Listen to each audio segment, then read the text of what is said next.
Yugoslav philosophy parallels the evolution of philosophy in Europe, like all European countries claim in general. Yet Yugoslav philosophy first drew upon its own Christian ethos and logos to sustain itself under centuries of Turkish, Venetian, Hungarian and Austrian invasions, then from the broader currents of European philosophy, and in turn contributed to the growth. History. Modern philosophy in the Yugoslav territories started with the formation of Belgrade Higher School in early 19th century as a liberal court philosophy, replicating theories of John Stuart Mill, Herbert Spencer and other Western philosophers. They wrote mostly textbook theories about broader subjects such as logics, psychology and pedagogy, and most prominent figure of this period was Alan P. Vasiljevic. At the end of 19th century this school was transgressed by Branislav Petronijević, leading philosopher of Royal Yugoslavia. His idealist rationalist theory was known as the hypermetaphysics, with his three principal philosophical works being Principia Metaphysics, Ovid Gnostis Ivitaranistria Novia Philosophia. Petronijević had many scholars and followers, among others Ksenia Atanasijević, first major female Yugoslav philosopher, who slid into more mystic theories of new scholastics. After the 6th of January dictatorship, Yugoslav philosophy as a whole moved towards political right, with the thinkers such as Vladimir Vorniković obtaining positions in the government. Vorniković was a prominent advocate of Yugoslav integral nationalism, and his most famous work was Characterology of the Yugoslavs.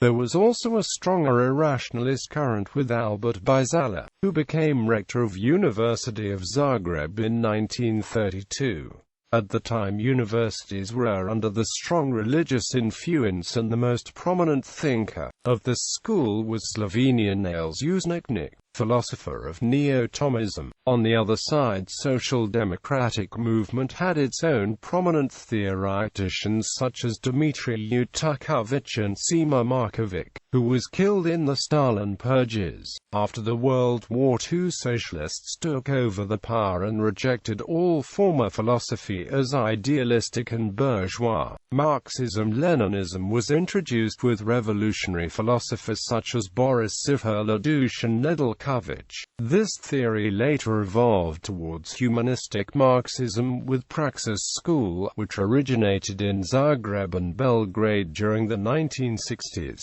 Prominent figures among the school's founders include Gato Petrović, Milan Kangub, Mihailo Markovic and Predrag Vranički. From 1964 to 1974 they published the journal Praxis, which was renowned as one of the leading international journals in Marxist theory. Apart from Praxis, Yugoslav philosophy production was strong, especially in Senior Slovenia, with Marxist Božidar Debenjak and phenomenally School of Time, Ribar. In the 70s, Ljubljana Lacanian School with the journal Problemi was founded by young followers of the theories of the French psychoanalyst Jacques Lacan. A specific feature of the Ljubljana school was to connect the Marxist and Hegelian traditions with Lacanian psychoanalysis and structuralism, with its most famous philosopher being Slavoj Žižek. After the breakup of Yugoslavia, newly formed countries continued philosophical tradition in various directions, but mostly abandoning the principles of Marxism.